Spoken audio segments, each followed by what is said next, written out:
根据外国媒体路透社报出来，美国国防部的报告草案，讲中国目标是伫咧2027年，就要有成功攻台能力。北约秘书长阁指出讲，若是中国来拍台湾，罗西亚是真有可能会趁机会伫咧欧洲惹代志。不过，某学者是分析讲，目前强军的规模是还无在调甲台湾拍落来。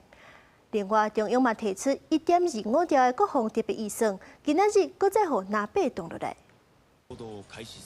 台海的情势真紧张，外国媒体路透社标出美国国防部报告的草案，表示中国要伫2027年完备武力犯台，摕到胜利的能力，嘛持续军事扩张。到2030年，可能有超过1000粒的核弹头，严重威胁印太区域。北约秘书长雷特警告讲，中国若是武力犯台，罗西亚恐惊会趁机会伫欧洲内乱。另外，学者嘛观察到中国想要伫2027年，甲台湾攻落来，第一个目标就是阻止美军来介入台海。 那这3项关键的能力：战略投送能力、指导现代化联合作战的能力，还有后勤跟动员的效率。其实我认为，在2027年之前，共军都应该还没办法具备。学者分析，中国要武力犯台，第一步至少要投送6万的兵力来领导，但是中国军队投射的兵力、后勤支援的规模也无够这个目标，这嘛，互国军有建军备战的时间。总统赖清德23主持全社会防卫韧性委员会，强调台湾要全力发展国防产业，向世界来表达台湾维持现状的决心。中国对台湾、对印太区域的威胁持续加剧，企图把民主台湾变成中国台湾。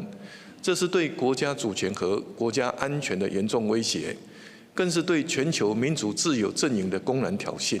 罗总统嘛强调讲，要和国际友盟国家积极交流，和台湾伫全球民主防卫网络做一个袂当无的角色。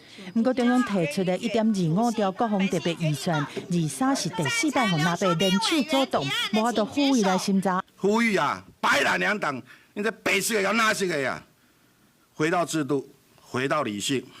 让立法院真正成为守护国家、爱台湾，不是瘫痪制度的地方。提出1.25兆的军购，不敢来立法院报告并接受质询。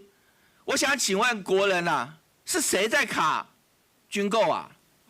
就是赖清德自己在卡。 第二业牌啊来抗议，批评国民党讲要加强国防，虽然讨论拢无要讨论，罗志强反击，批评赖总统违背选举的承诺，唔敢来立法院说明。双方你来我去，互会议的气氛是真紧张。记者综合报道。